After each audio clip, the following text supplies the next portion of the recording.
Welcome back, everyone. Here we are with one of the promised interactive show formats, and this is called Don't Speak for Yourself.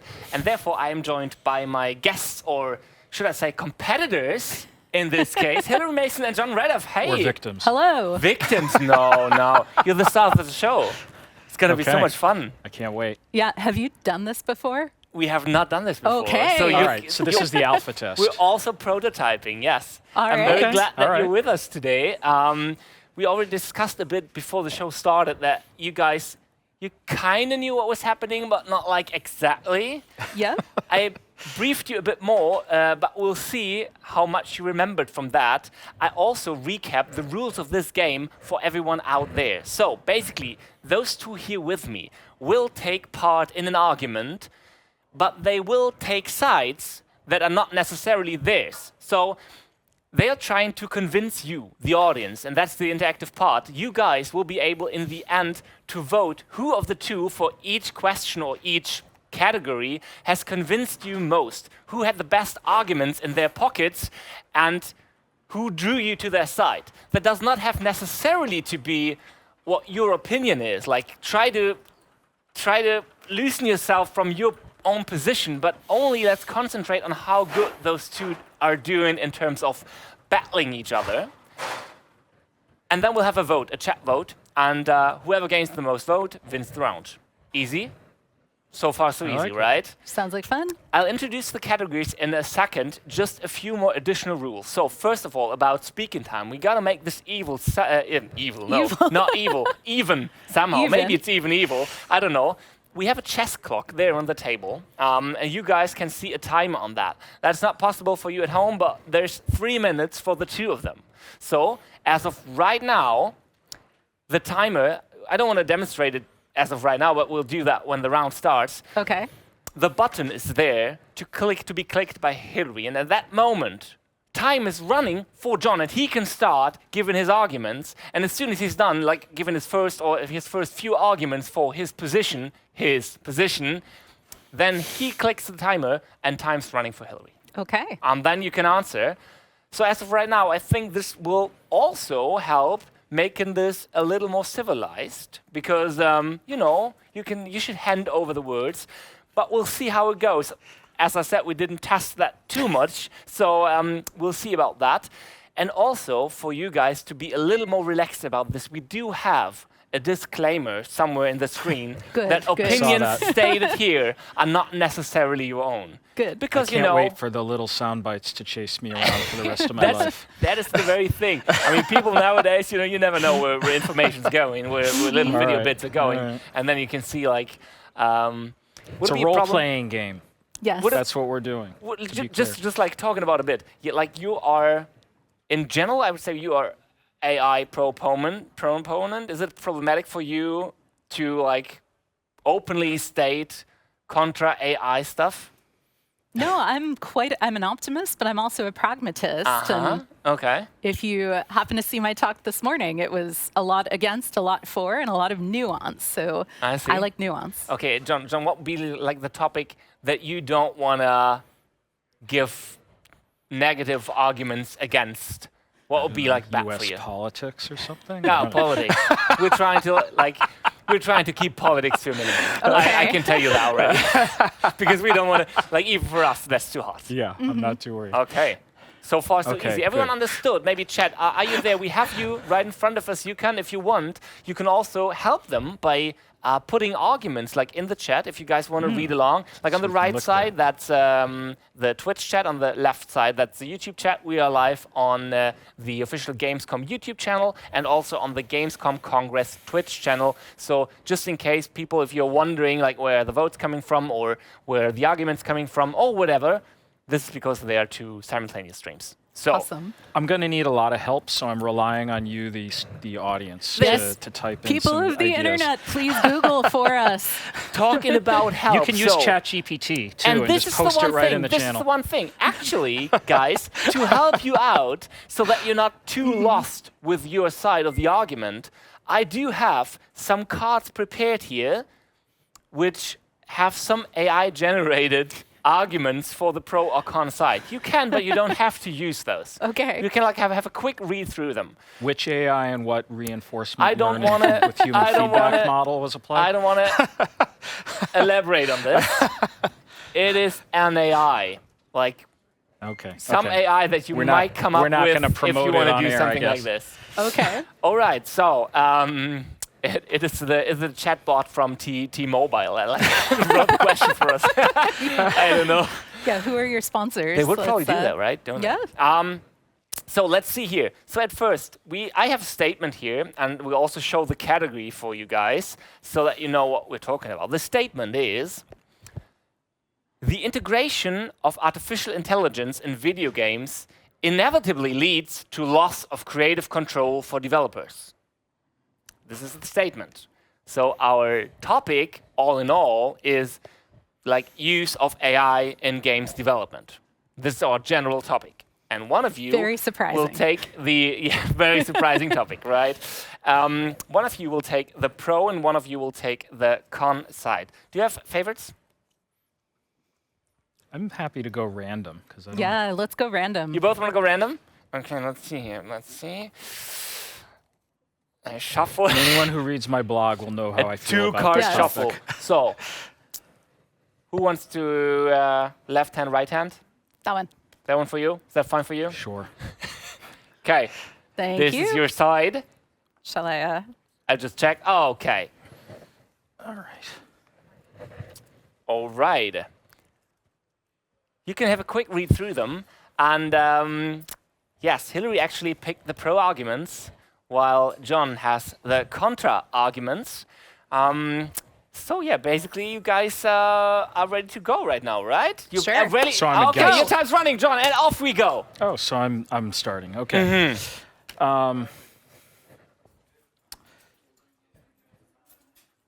The problem with using AI Not and running.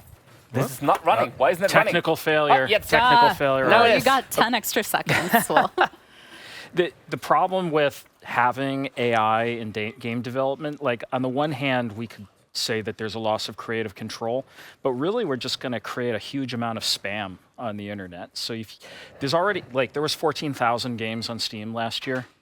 We're going to have 1.4 million.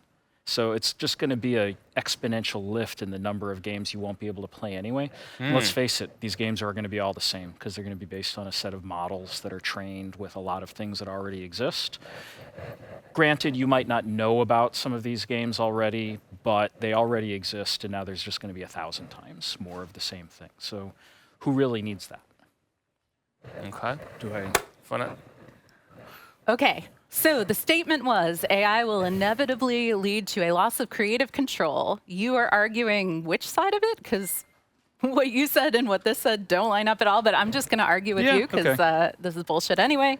And say, okay, so I think we already live in a world where we have more media than we ever needed, right? So like I work in narrative, right? And if you go to something like an archive of our own, you look at fan fiction, there are millions of stories out there.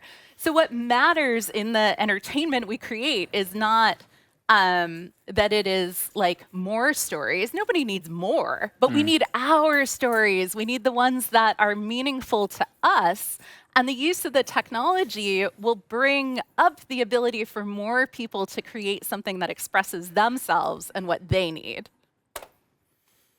Yeah, well, what I'm saying, did I do it? Or- No, Okay. but It does work. It actually it's it is just set to 3 hours 3 instead of hours, 3 yes. minutes. Oh, But okay. hey, This who is gonna cares be a about it? Alright, We can monitor little that. bit of a timer problem. very Yeah. sad microwave. Yeah, I'm arguing against the idea of using AI within games, I I guess. see, okay. But the idea is if we have a huge increase in the content volume out there, people will just be generating. They won't actually be expressing creativity. So, Okay. yeah, I mean, I think that just means that there's a ton of things out there, and most of which will be junk, and the games that people will be playing will just be this power law distribution of whatever happens to get popular and reinforced. So that's I guess, one challenge I see with it. But here's another thing, though, which is to somewhat challenge the whole premise of the question, though, which is this idea of a loss of creative control for the developer. So I want to play with the word developer here. I think it probably is actually true in some respects, but not in a negative sense of this being a bad thing, because I think that we now have a continuum of people who are involved in game development who are not even the traditional game developers. So it isn't just the people who are working at a studio anymore, it's the players, it's the modding community, it's everybody who's part of that continuum. So I think that it's actually going to be about a lot more players who are exercising creative control within the game. And some developers may, in fact, see that as a negative. I see that as a positive for society overall, because it means that everybody who wants to express themselves creatively through games is going to get to do it. That said, there is going to be this phase where maybe a lot of people who are professionals in the industry might see an erosion of their job prospects and whatnot, because so much of that responsibility is shifting. I appreciate that. I think you've talked yourself around to agreeing with me. So I will build and debate your point in that the use of the technology sort of brings up the floor of creativity, but perhaps not the ceiling, in the sense that it does allow for, it breaks the barriers between who is a creator, and it sort of redefines who is creative, because what is creative is not writing the unit test of code, but what is creative is deciding what even should be on the screen now and curating. The AI systems are not opinionated. They don't know what good is, but people know what good is. And to your earlier point, where it's just going to make a lot of crap, it's going to make a lot of crap, but it's going to make a lot of crap that is meaningful to people who made it make that crap. If you look at Instagram, they built a whole business around people taking photos and sharing those photos. And most of those photos are not good, so they had to have filters at the beginning because it looked slightly better on Instagram than anywhere else. So you're like, okay, here's my breakfast. It looks bad, but here on Instagram, it looks a little better because now it's a little blue and purple. And that really caught on. So I think there really is something powerful in the use of the technology to enhance creativity and spread it through the spectrum from players to developers to whoever else wants to make stuff and make it fun. You can give him his last 8 seconds. Yeah, 6, 5, 4. Quality control will be hard, and probably players will be responsible for a lot of that curation. Cut. And we already have problems where instead of picking from a small set of games which one you're going to play, we have discovery problems. And this is where search, content recommendation have been product metaphors that have existed for a long time. If you go to a platform like Roblox, for example, I'm sure they spend a ton of energy on discovery because, yes, you're right. In that world of all the content, finding the stuff you're going to love that's meaningful to you is the game, and that's the hard part. 3, 2, 1. Cut! Yeah, perfect. No, time. It was perfect. I can press the button in the middle, and maybe we can just fix that real quick and adjust it to 3 minutes. 3 hours will be a long day. Nobody wants to hear us talk about this for 3 hours. All right. That's hard to role play the other side that I would normally not take. Yeah. I tried to have my cake and eat it too. But wouldn't you? I tried to recontextualize the problem. I see. But that's the loophole on this. So once again, Hilary had the pro side of this, while John had the contra side of this. They argued a bit, kind of, and also agreed a bit, kind of, here and there. But guys, if you want to vote now, you can do that in the chat by typing in !vote and then the name of the contestant. The !vote John, it's just G-O-N, right? J-O-N, yeah. J-O-N, right? And it's Hilary, Hilary. Yes, 1 L. 1 L, yes. Not 2 L. And you should vote for Hilary there, because I agree with everything she said. Yeah. And I'm just arguing with him, so vote for John. Say that in a minute or so. Such a bad player. Maybe there's reverse psychology here. You are aiming for the pity votes. Okay, I see. Okay, is it more difficult for you guys to argue for the other side that's a little further off your personal opinion? What do you say? From this first. I think my neural network is already primed for my kind of for the existing biases, so it's a little. I mean, I'm familiar with a lot of the counter arguments, so I have to put a little bit more mental energy into like manifesting it, though. How well did the cue cards help? Not at all? I didn't really have enough time to glance over it, but So this would have been like the prime contra AI argument, just saying those cue cards are shit. You know? Yeah. If you would have said like, okay, AI has done this, so how the hell could this like produce good games? Yeah. It's like I don't want to, you know, It's just so give too many tips. Like There we the go. boring, Okay. obvious, you know, like automation of routine tasks. AI can handle repetitive tasks. Thank you, card. We're like, All right. We will close the vote as of right now, and then we Yeah. see in a second how the votes go. Yeah.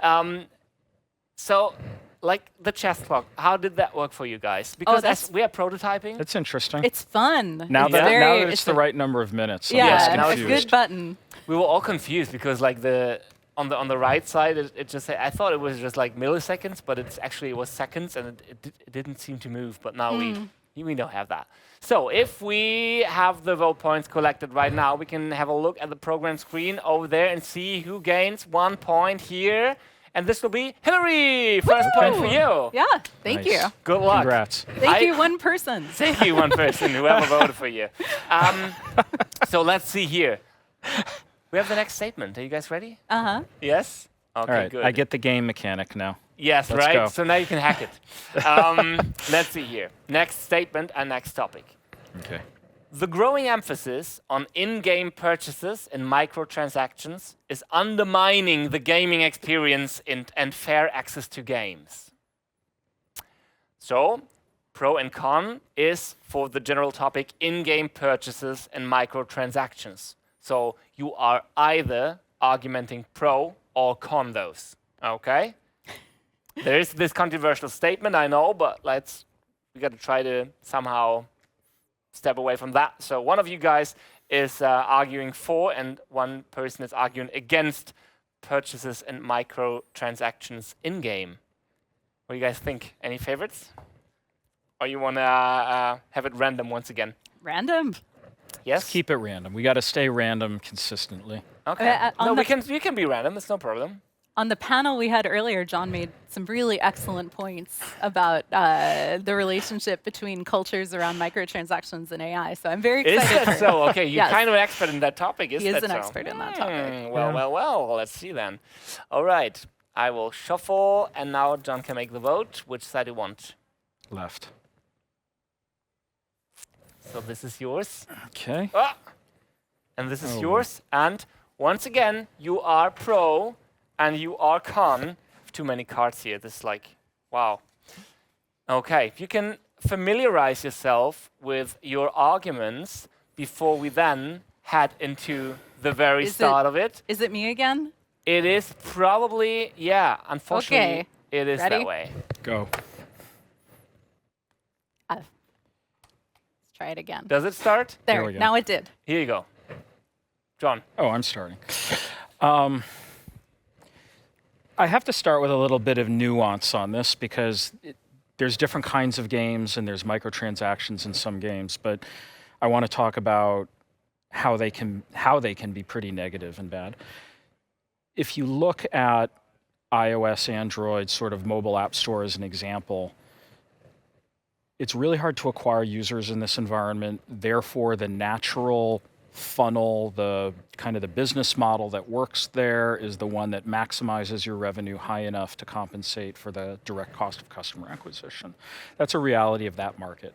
So while there are some good games that involve microtransactions and in-app purchases, it has kind of squeezed out a lot of other kinds of games and squelched the creativity of a lot of other developers there. Because it's very, very hard to get meaningful uptake. This occasionally happens through luck, but more often than not, you're really guided by the decisions of those platforms to structure it in a certain way that really just does favor microtransactions. So I'm not a big fan of the fact that we're moving towards a monoculture of business models. I would much prefer to see a diversity of business models and let people do it, but give a lot more access to different kinds of games. But I'll tell you, the actual culprit behind this isn't the developers choosing it. It's the fact that the app stores have been structured in a certain way with their 30% taxes, and the whole business model of running these app stores is what has created that. So Apple and Google are the ones who are responsible for guiding us down that path, not so much the developers. So if we opened up the marketplaces for these things more, then you'd probably see far more diversity of developer choices instead of the dominance of microtransactions. So. That's interesting. I mean, Apple and Google they provide distribution, but there is no obligation to engage in those distribution platforms. And since I'm arguing pro microtransactions, it feels like we all engage with games in different ways, right? Why should we all pay exactly the same price? So if somebody is deeply engaged and they're invested and it's their identity and it's their favorite thing in the world, give them the opportunity to invest financially at the scale of that passion and commitment. Whereas if they're just dabbling and playing a little bit, give them the ability to say like, okay, I actually don't want to pay $60 for this game. I want to, engage with it, a little bit, and then be like, okay, I'm kind of burned out on it. I want to go on to something else. So maybe I've spent like $2 on it, right? So I see like arguing for microtransactions that they give people choice and a personalization of the business model in a context where otherwise, it's just one size fits all. Yeah, you're arguing I believe what you're doing is you're arguing the democratization case for in-app purchases, which I take to be, instead of charging people up front a whole bunch of money, they can do it in bite-sized pieces. The negative aspect, though, of it is that as soon as it's built around bite-sized pieces, your game becomes naturally structured around a series of pay gates, which are all about generating a certain amount of anxious behavior on behalf of the player so that they feel that they have to pay to be able to continue through the gate. That does limit the type of games that can be created. I'm not even saying that that's always 10 seconds. That's not universally negative in all cases, but it means you're limited to a subset of the games that can be created when they're structured that way. And I hear the words you're saying, and they make a lot of sense, but since I'm arguing for it, I'm going to say that this is a choice that the developers make to structure their games around these gates and to organize in this way. And we have other models out there in the world, right? Like you can look at in traditional news media, the separation of sort of like news content and business content, like two different rooms. The newsroom was always a sacred place. Maybe not always the case anymore, but at least in the past at some point, somebody tried to design around this same problem. So the ad dollars would not corrupt the underlying beauty of the creative experience. And so here it is then a choice that developers make to optimize for revenue extraction while they're also giving their players a personal choice as to how they want to engage with the game. You're out of time. No more time left. Okay, you can take your minute if you want or not. Yeah, yay, microtransactions. That's all I got. All right, then we close the round right here. Why not? Now you can vote, guys, out there. Who had the better arguments? Who did best? Hilary had the pro position for microtransactions, while John was arguing against those. Please type into the chat !vote and then the name, either John, it's Jon, or Hilary, Hilary, into the chat. Okay. This is a really interesting social experiment because I see what we're telling people is vote for the person with better arguments, regardless of whether you're pro or con. Yes. So people are supposed to somehow remove their biases and be like, It's difficult. I really hate microtransactions with a passion, but Hilary made such a great case for them. Yes, go microtransactions. Great so case that's for this thing that is not necessarily my opinion. You should have made yourself a flag. Yeah. I don't know. It was as if you had a disclaimer always like in front of your arguments, like, since I am in this specific situation, in this game context, arguing pro microtransactions. It is, this is not an easy game. All right, so let's close the voting here. And yes, guys, because someone typed in our votes counted. Yes, they are. And they are then counted. And the one person with the most votes in that round wins the round and thereby wins 1 point. So, right, it's not like the total number of votes that adds up to the points. Okay, that's not why you earned 1 point, because only one person. I thought I had one person out there. We're playing in rounds, and this round here, let's see the scoreboard, goes to John. Yeah. All right. Okay, so it's 1v1. Nice.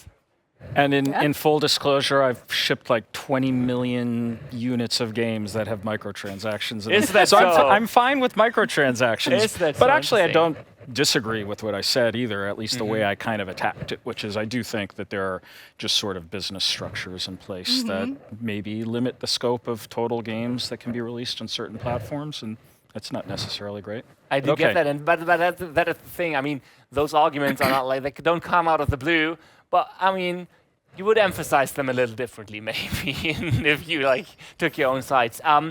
If you guys would be so kind to reset the clock, that's by this middle one on the back side. There's like a little toggle, and you can side? switch it off and on back. Oh, this? Okay. And then it is reset. That's as easy as it gets. All right. Okay. And then I think we gotta click the play here. Yes, and now we are live. So, oh no. I don't know how this clock works. I started with 2 seconds short. Did any one of you guys play chess? Not with the clock. I can play chess. Whatever. What we can play, though, is don't speak for yourself. This is the show you're in right now, and we're coming to round number 3, and this is the statement that I want to intro the next category with. It says, the gaming industry needs to engage more deeply with the ethical implications of data processing and player privacy. Okay, everyone getting this? Repeat it again, please. I can repeat this. The gaming industry needs to engage more deeply with the ethical implications of data processing and player privacy. This is a statement. So basically our category here is data processing and privacy within games. You know? And one of you will argue for this and one against. And maybe you guys do want to rely on your cue cards this time as just a reminder. Those are AI generated, so they might make sense, maybe they don't. We do it randomly once again. Hilary, you can pick which side you want. This side. This side. And what do you think? It's pro or con? I've been on a pro streak, so pro. Is actually pro once again. Once it's not again. possible. Wow. So, John, I don't know. So I'm against data privacy this time. You're against data privacy. Let's try something new though, because it was so civilized all the time that you guys like took your turns and let the other person speak as long as they wanted. What I want to try out right now is inverse the chess clock. Meaning, whenever you want to say something, you press the button and then your time runs. Okay? So first of all, John will press, and whenever you want to interrupt him, Hilary, you also press. He needs to stop talking then. You can talk unless he also presses. Like, I don't know how pressy you'll be. How Okay, pressing, so we can you'll interrupt be. each other. Okay. You can interrupt each other. Yes. Okay. Okay. Try to be kind of civilized about it. We'll see how it goes. Okay. All right. So A little again, confusing. but data okay. processing and privacy with games. So right now, once again, John will start the argument because the chess clock is that way right now. But his time then starts running. Okay, so Unity press and then you can start talking. Okay, so I'm going to go Pressing first. talk, press and talk, and you go. So the issue. Oh, there we go. Yeah, But Now it's now, whatever. that's you. Yeah, I but guess. it's fine. Yes, Okay. yes, it's inverse. It's Okay. good. All right, all right. So the subject is data privacy in games and whether or not game companies should be engaging a lot more with data privacy than they currently are. So I think the question really comes down to the costs of implementing policy versus the benefits of those policies.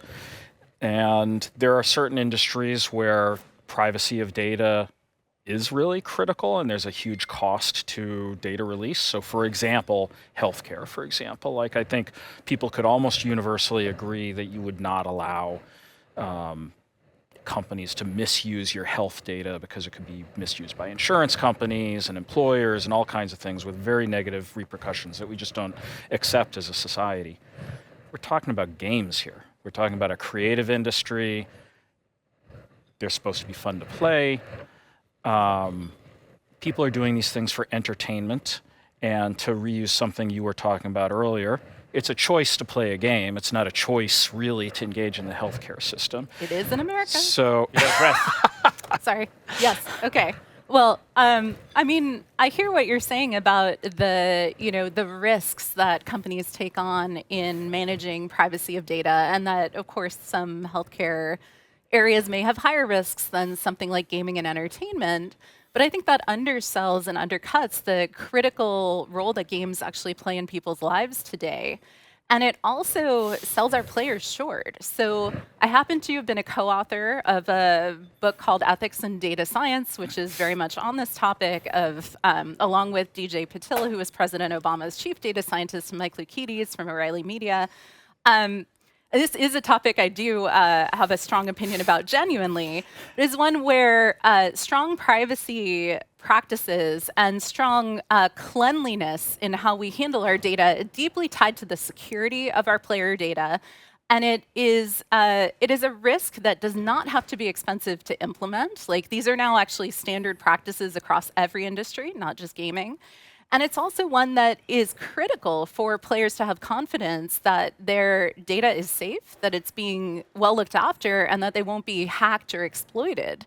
And that data is not being sold out from under them, which happens way too often with no option, no idea that their data is being sold to an ad tech provider who's going to see that, like, they're talking about their feelings of depression in an online chat in a game, and now they're getting ads for like antidepressants. That's something that does actually happen.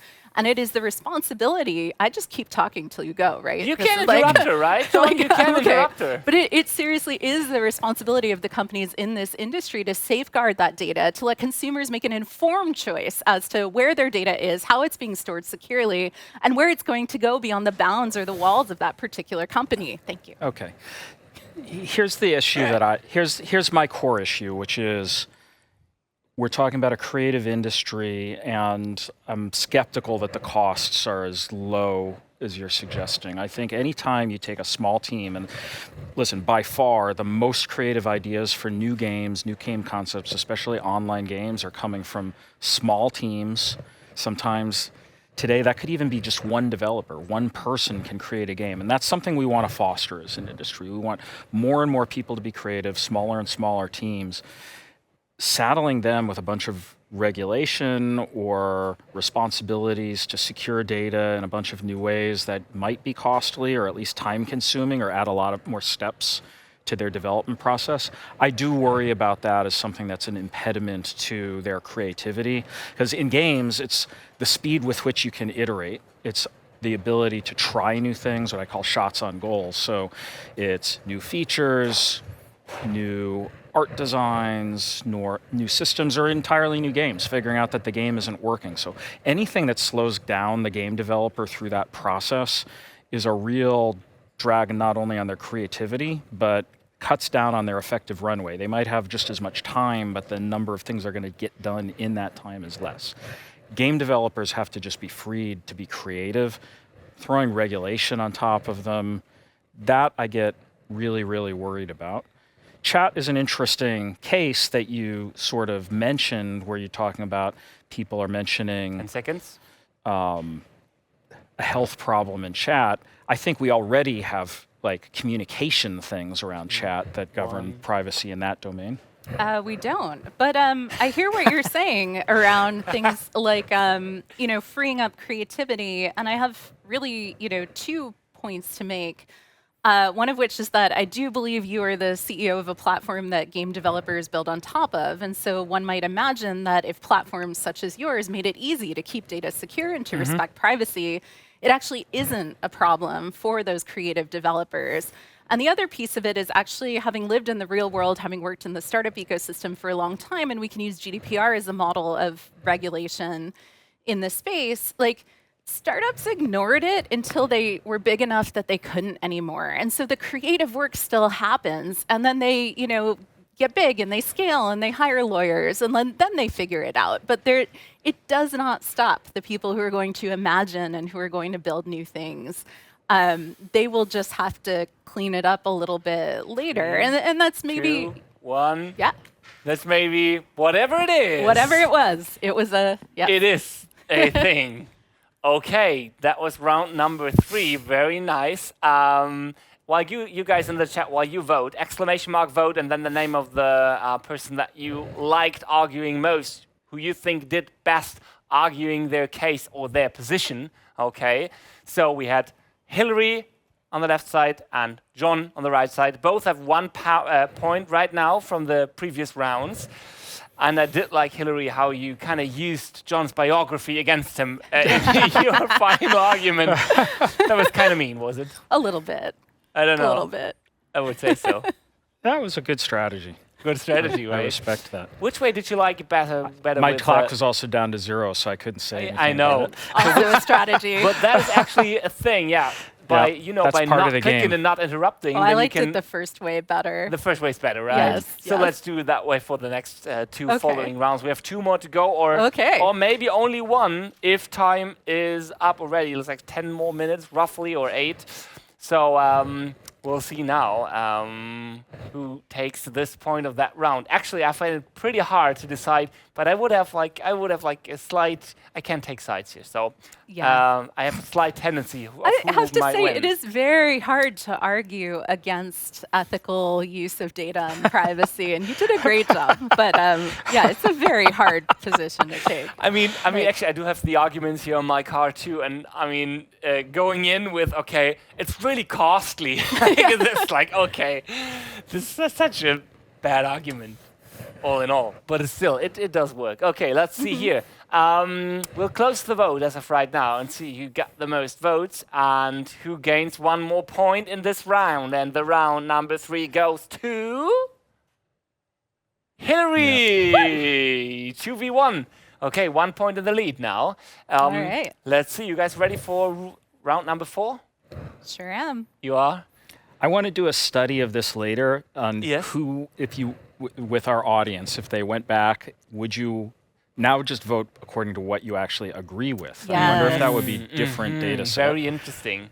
I'm curious But about that would be actually hard. So once again, a reminder for the audience over there: try to loosen yourself or step away back from your personal opinion and try to find a way to vote according to who actually did better in the argument, and not what your personal opinion, when this is certified the most. I know that's easier and it's hard to do, and John already said it's hard to argue in a way that your brain is conditioned to differently. But hey, this is the rules of the game. I think we could A/B split test my idea. We just need 2 groups of We 100 could. audience and ask them in different ways and see if there's a Very interesting. statistical significantly different result between the 2 groups. That's what we do in a game design. I almost wanted to say I don't make the rules, but basically I did. So it's not like I can hide behind that. So round number 4. This is the statement to introduce Should it. we reset the clock? You can do that if you can pay attention at the same time, but you can do that afterwards too. So, diversity and inclusion in game development are not only moral imperatives, but also business necessities for success in the global market. Okay. You want me to reread it? No, Because I thought we get weren't the going to get into question, but politics all in the right. US. Okay. So, but basically, the main topic is diversity and inclusion in game development, right? And you take on pro or con sides to this. Oh boy. Let's see, John, if you finally get to argue for the pro side here. I hope so. if you don't. We'll see here. I'll mix those. Mix those real quick. Shuffle, shuffle, shuffle, shuffle. I'll shuffle once more, twice more behind my back. Who picked last? I did. You It's did. So John. John's choice. Right hand.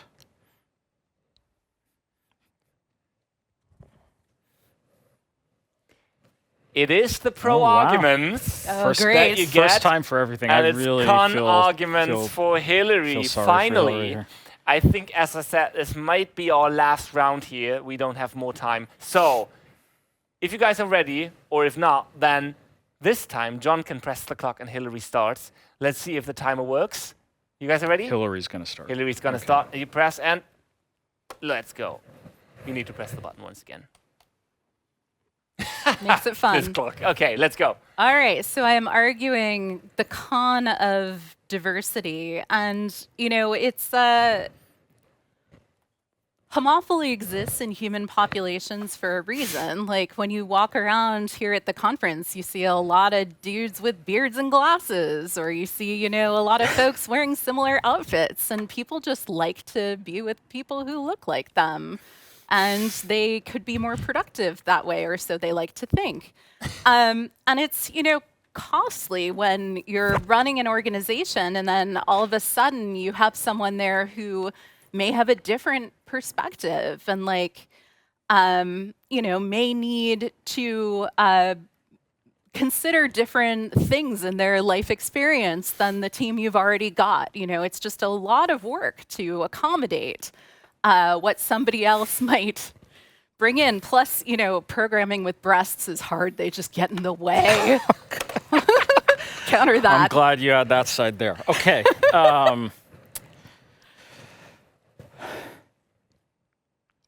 So there's a global audience for games. We're basically talking about a market now that is 3 billion players in the world, is the numbers that I saw the last time I checked this. So there's 3 billion people that play games in the world, which means there's every gender identification, there's every ethnicity, there's every worldview that you can think of. So first of all, we can start from just the commercial reality of that. If you want to be a commercially successful game developer, it can be very valuable to recognize just that reality so that you build products that can be sold to this market of global players. Okay. Then there's the aspect of your team dynamics. One of the things you said is that it can be costly. I would actually say that it's costly to not have a diversity of opinion within your team because that can lead to mistakes. For example, you could leap to really incorrect assumptions about how this diverse audience that exists in the world is going to engage with your game, and those assumptions could cause you to alienate an audience from you, which will have a massive economic cost. That all aside, there's also just a fairness in society argument, which is that anybody should be able to work at a game company. And again, I don't think it costs you extra money to diversify and add different kinds of people to your team. It just means that you have to be present within those networks so that those people have the opportunity to apply for jobs. And then it's still going to be the best people for that position that get the job, but put a little bit of very, very modest effort into being exposed to those networks, and you're certain to grow a more diverse team, which is going to save you a lot of dollars and make you a lot of dollars. So I hear what you're saying, and I'm going to try and do this seriously this time, which Okay. is that, there's, essentially diversity brings business value. But I would argue that if your focus is diversity, it's not on meritocracy. Like, I'm a CEO, I have a team, it happens to be quite diverse, but that's just because the best people in the world happen to be diverse and they're on my team. And that's our focus, is really creating the best team in the world that is, really quite diverse and brings a ton of different wonderful experiences to the table. But they're the best. And so our focus is entirely on the best. And it is really around, creating that kind of environment where the focus is excellence. And, as you said in our earlier debate, you need shots on goal. You need really to be productive. You need to be deeply creative to have any chance of success in this industry. And to do that, you really need to focus on having, that amazing team.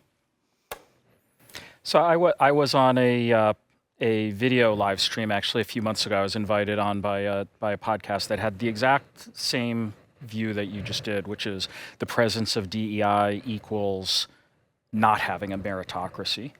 And I think that's a false dichotomy. You can have a meritocracy, which basically means that people receive incentives that get them to do good work, and you hire according to the quality of their work, and you reward them for their continued good work, things like that in a company. I think you can certainly implement a program of bringing people of diverse backgrounds into your company that is also a meritocracy, but it really just means you put yourself into those networks. You expose yourselves to those networks of people so that they have the opportunity to be hired by you so that they can contribute those opinions. So they go together. Timer up. Okay, my last attempt to not completely agree with John is,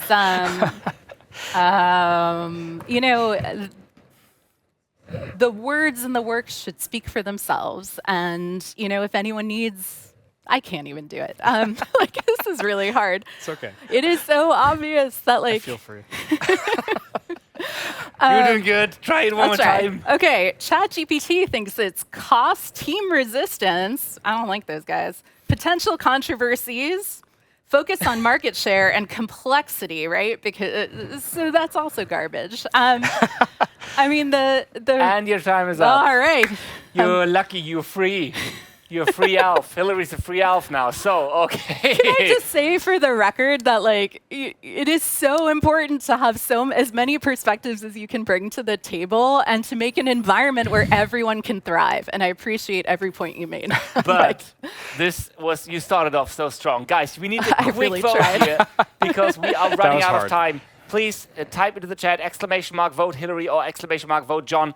Whoever's arguments you liked best. I know Hilary started strong, I would say. Not like convincing anyone, but you started in strong. Also on the humor side, that always works good for people. I'm just saying, you can win people over with humor. That's a useful tool. But John obviously had a bit of the easier part here, right? Yeah, this topic is one where the only way I could really argue against having multiple perspectives at the table is comedy, because it is something that I have lived my entire life, and that is just so obvious. But isn't that a nice statement for the end, right? Yes. Or a nice learning, if you say. I'm so glad that I didn't have to take the other I know, side that would of have that, been though. very unfair. That would have been. Would have been much harder. You couldn't have done the humor thing. So thank you for taking that on. All for right, me, we're Hilary. closing the vote as of right now, because we need to wrap this up. And the point in this round number 4 goes to John. Yeah. So wow, we're leaving this with a fair tie. 2 points versus 2 points. Thank you very much, guys, for playing. Hilary and John, thank you very much.